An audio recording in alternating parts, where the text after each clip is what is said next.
Welcome to Capture, Convert, Close, the podcast for real estate agents who want to generate more leads and actually know what to do with them. I'm Althea, a managing broker, real estate educator, and a master of lead generation and systems that turn attention into appointments and appointments into closings. After years of closing millions in real estate and helping agents scale their businesses, I've learned this: lead generation without system leads to burnout. And systems without leads don't grow a business. You need both. On this podcast, we break down how to capture the right attention, convert leads with strategy and confidence, and close consistently without chaos or guesswork. This is where lead generation meets structure. So let's get into it. All right, you guys. Hello. Hello. Today, we are going to have a real conversation, and I'm not going to sugarcoat this one because I've been seeing it a lot lately, and it really has me concerned. And then, too, I don't really think I sugarcoat anything too much anyway. If you guys think I do, let me know, right? But I've been seeing something that has me concerned for a lot of agents out there who think they're running businesses, but are actually just waiting for instructions. Like, truly, right? They're running a business, but they're waiting for instruction. So here's the thing. Over the last few days, I've had multiple coaching calls with agents, and I kept hearing the same thing over and over and over, right? Which was, I don't know what to do, or can you just tell me? Or that's why I'm here, because I just want for you to tell me what to do. And here's what really hit me there: these agents don't realize what they're asking for. They're asking me to run their business for them. And that's not coaching. That's not leadership. That's not being a CEO. That's honestly being an employee. And let me say this before I even keep going into this, right? If you are one of the agents that I've recently spoken to and we've had this conversation, for disclosure, this is not an attack on you. Okay, this is not an attack on you, but this is an example because growth is uncomfortable. And in order for you to grow, you have to be connected to people who are bold enough to tell you the truth, because that's when the true growth happens. It had to happen with me, and now it's having to happen with you. And I'm happy that you are going through this phase, because guess what? These are the transitions and the seasons that you have to experience in order to grow into CEO, right? So don't take it as a dig on you. It is not. However, I am using this as an example because guess what? You are not alone, and you are not the only one. And to any realtor that's listening to this that was also subconsciously having the mindset of, I just want somebody to do it for me, this is going to hit them differently. So thank you guys for being open and saying these things, right? So that's my disclaimer. But I just want to explain it that, when you're telling somebody, just do it for me, or that's what I'm here for, or can you just show me what to do, or tell me, I think it's so important for us as realtors to know that that's not being a CEO.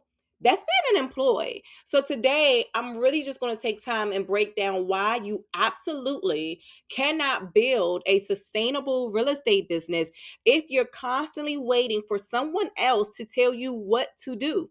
We're going to talk about the difference between being told what to do and being helped to identify what needs to be done. There is a big difference. And we're going to get into why understanding your own operations is not optional. It's truly survival if you want to survive in this business, survive as a full-time entrepreneur. Okay. So if you're ready to stop acting like or operating like an employee and start literally thinking like a CEO, you are acting like the CEO you actually are. Let's get into this right now. Okay. So let me paint this picture, right? I get on coaching calls with agents regularly, right? These are one-on-one sessions where we're supposed to be digging into their business, figuring out what's working, what's not working, and then also building the systems that actually fit their operations. Now, as I said before, for disclaimer, if you are one of the agents that I've met with over the past few weeks and we've had this conversation, again, this is not an attack on you, okay? It is nowhere near, all right?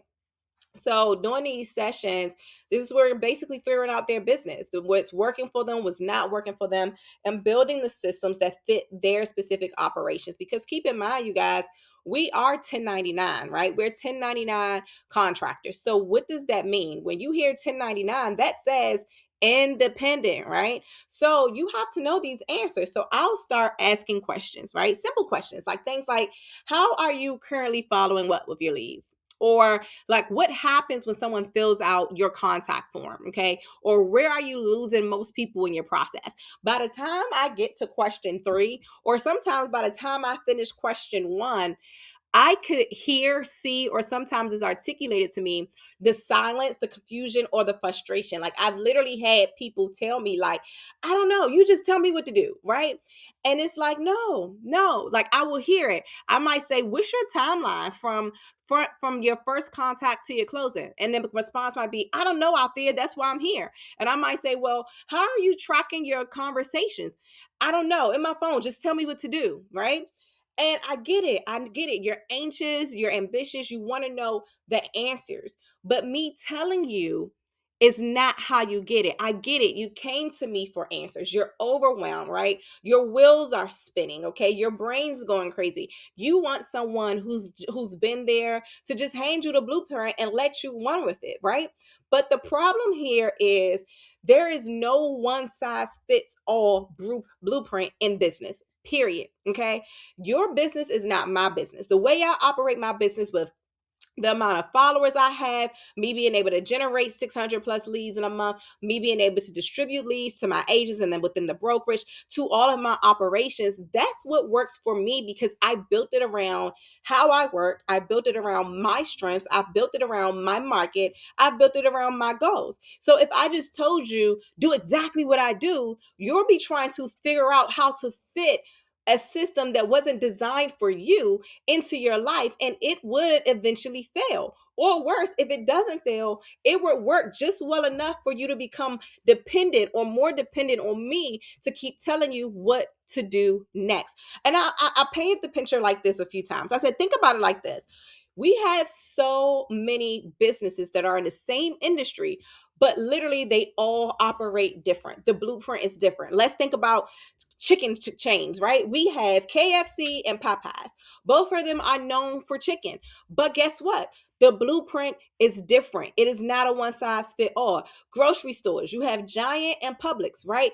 Again, they both are serving groceries where you can go and shop. However, the blueprint is different, okay? Coffee chains, Starbucks and Dunkin's, they're both serving coffee, but guess what? The blueprint is different. And they're not knocking on each other's door like, just tell me what to do, right? They're doing what fits their business. They're doing what fits their clientele and their customer. And they're also doing what matches their mission and their vision. This is why whenever I am coaching agents, I always ask them, well, who are we talking to? Who is your ideal client? And most times I get, well, I work with everybody. And I love that, right? I love that most of us got into this industry because we love people. I love that most of us want to work with everybody and we don't want to turn nobody down. But here's the thing, you identifying who you work with does not say I don't serve an X amount of people, right? It does not say that you do not serve the people who are not within that totality or in that spectrum of who you desire to work with. You having an ideal client just simply keeps you on track for your marketing, keeps you on track for your messaging. So that way, when you do begin to lead generate and when you do begin to close deals, you are closing and generating the people that you desire to serve, that also ultimately helps you reach your goal, right? If you don't desire, let's just say it like this, if you desire to have an average sales price of 700,000 and you desire for your clients, if they're buyers, to already have their money saved, they have the credit and they're knowledgeable and they want to go ahead and get going, then you honestly would have no business talking about down payment assistance. Why? Because your ideal client likely isn't looking for that. Now, does that mean you can't talk about it? No. However, just keep in mind, once you begin to talk about down payment assistance, or once you begin to talk about credit scores and how you can help somebody fix their credit, you're going to start to attract a lot of people who, one, need money, or two, have bad credit. And that's not matching who you desire to work with. You follow me? So that's why I say it's so important for you to know who your ideal client is before you even start running in this business. Okay. So let's talk about, the employee mindset versus the CEO mindset, right? Because here's the hard truth that you guys really, really need to hear. If you need somebody to constantly tell you what to do, you're not operating as a CEO. You're operating as an employee. Period, right? And there's nothing wrong with an employee. All of us were an employee before. Some of us are currently employees. It is totally fine. I was an employee. Sometimes I wish I could go back to being an employee, right? It's totally fine. But that's not what you signed up for when you got your real estate license and went 1099. Because let's revisit that. 1099 is what? Independent contractor. Again, independent is the key word. When you went 1099, you became independent. Employees get instructions. They get told when to show up. They're told what tasks they need to complete. They're told how to do them, and they're told when they're needed to be done, right? The thinking has already been done for them as an employee. And then the employee takes the time and they execute the instruction, right? However, CEOs, 1099s, realtors, CEOs have to identify what needs to be done. They have to look at their business, assess what's broken, figure out what's missing, and then either build the solution themselves or bring in the right people to help them build it. Okay. But even when they bring in help, let's just say if it's a coach, or let's just say it's a consultant or a systems builder, right? Me, I'm both a coach and a systems builder. The CEO stays involved in the process. The CEO asks the questions. The CEO understands the workflow. The CEO knows and owns the operations, because at the end of the day, it is your name on the business, right? It is your license, right? It is your money, and it's also your reputation. If you don't know how your business operates, you are completely vulnerable. You're at risk and you're not really in control. Okay. The danger, because this is the thing too, there is dangerous of you it's dangerous for you to not know your own operations. Okay, so let me take this out of real estate for a second, so that way I can give you a better analogy, right? Because I want you to really understand what's truly at stake here in your business. Okay, think about how many celebrities, entrepreneurs, or major business owners have come out publicly and talked about being robbed blind, literally robbed blind, by people that they trusted. I'm talking millions and thousands of dollars stolen, properties purchased right up under their nose and in their names, cars, boats, investments. And they literally had no idea. They did not know about it at all. And you ask yourself, how does this happen? These are smart, successful people. How do they get taken advantage of like that? And it's because they handed over control without understanding the operations. They said, here, just handle it, and never asked questions, never looked at the books, never verified what was going on, what was being done in their name. They were told what to do and they did it. Or worse, they weren't told anything at all and they just trusted someone else to run everything. And when you don't know your own systems, when you don't know your own workflows, when you don't know your own processes, you can't catch the mistakes. You won't know what's wrong. You won't know what's broken. You cannot spot the gaps. You can't see when something's off. Now, I'm not saying your brokerage or your coach or your team or even myself is out here stealing from you, right? That's not know what nobody is doing. But I am saying that if you don't understand how your CRM works, how your lead flow operates, how your follow-up sequences are tagged and staged, how your contracts move through processing, you are leaving yourself 100% exposed. And what happens when your assistant quits, right? What happens when your system person moves on? What happens if your coach decides to get out of the business? What happens if the person who's handling everything for you is suddenly gone? If you don't know the operations, your business stops. You're stuck. You can't onboard somebody new because you don't even know what they were doing in the first place. And you can't teach it. And not only that, you likely don't even have it documented, right? So it's so important that you don't make your own business vulnerable. So it's important also for you all to know what it actually means to be helped versus to be told. So let me get very clear on the difference too, right? Because I think this is where a lot of CEOs, agents, entrepreneurs get confused. Being told what to do looks like, hey, set up this email sequence, use this script, post 3 times a day on social media, call your leads at 9, touch your active clients 3 days a week, go show some properties on a Saturday. All of that is directive. It's directive, it's prescriptive. It doesn't ask anything about you or your business. It just literally says, do this, do that, do this, do that. Now, my first thing is, what if that doesn't align with you, right? What if whatever it's you're being told to do, you don't have the capacity to do? Like, I remember my worst piece of advice when I first got started in real estate. And I had sat down with a real estate coach. It was the very first brokerage I had ever worked with. And, I really truly praise God. Even when I look back and I just think about this moment and I reminisce, I truly praise God for my ability to truly just think outside the box, right? This is why I always advocate for chew the meat, spit the bone. You have to clearly know who you are as a person and what truly works for you, because if not, some advice is not to say that all advice is bad advice, but some advice is just not applicable to you and your lifestyle. Some advice just does not align with your destiny, and that is totally okay. It's not that it's bad, it's just that it means that it's not meant for you, right?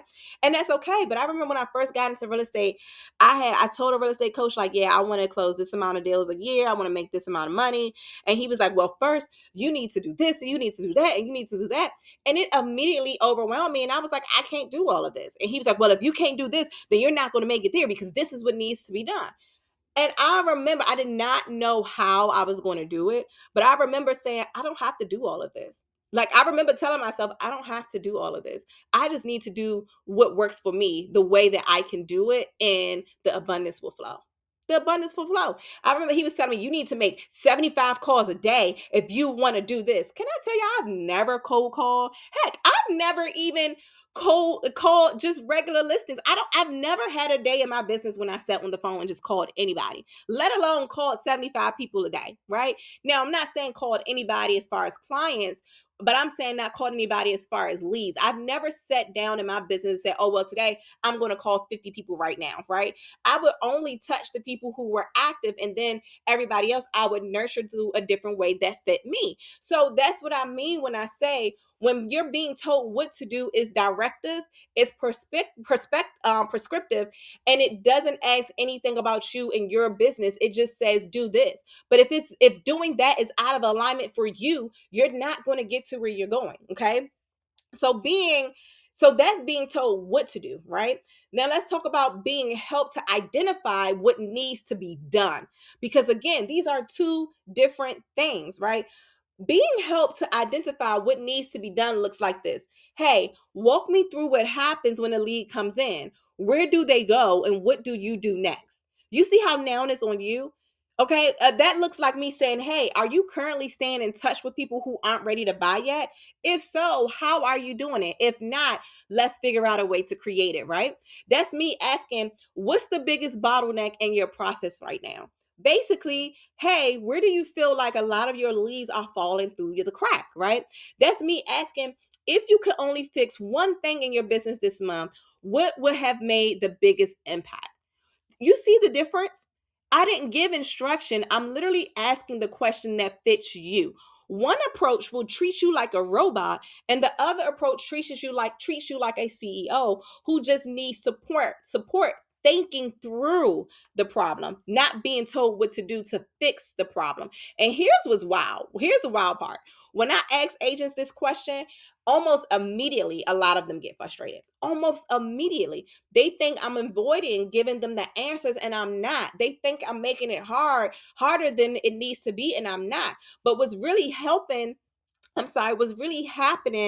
is I'm helping them to think. I'm helping them to identify their own gaps. I'm teaching them how to assess their own business so they don't need me or anyone else to tell them what to do forever, because my goal isn't to create dependency.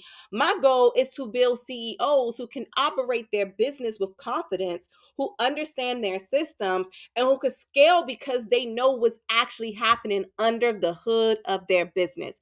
It has nothing to do with someone not trying to tell you what to do or someone not trying to open up their books, but it has everything to do with somebody being truly invested in your growth, that they want to know what works for you. What are you doing? And whatever it is that you're doing, based upon how I see it, then we massage it from there. Then we edit it from there. So that way we can make sure it continues to stay in alignment with you. Okay. So these are the questions that you should be asking yourself.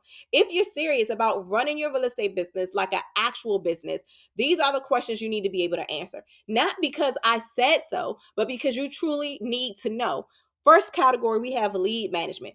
You need to know, where do your leads come from? You need to absolutely know what happens the moment a lead comes into your business. You need to absolutely know, how long does it take for you to respond? Or not even how long does it take for you to respond. What is your minimum response time? Because again, this is your business. You set that. Are you going to say, hey, I'll respond in 24 hours, I'll respond in 48 hours? How long are you going to take to respond? What's your follow-up process for leads that don't respond right away, right? How do you categorize your leads? Are you categorize them hot, warm, cold, not ready, mortgage ready, etc.? Which one matches your business, right? And again, when we answer these questions, we're also answering the questions and creating as we go, right? So then you also want to think about your systems and workflow. You need to know what CRM you are using, and do you actually know how to use it? You need to know what automations you need to have set up for all of your leads. You need to know how you track where each person is in your pipeline. You need to know what happens when somebody ghosts you, and if you have a re-engagement sequence.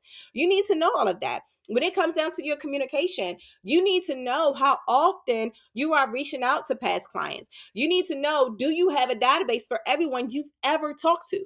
You also need to ask yourself, what's your strategy for staying top of mind? And again, the answers to these are in alignment with who you are, who your client is, and the experience that you provide. Okay.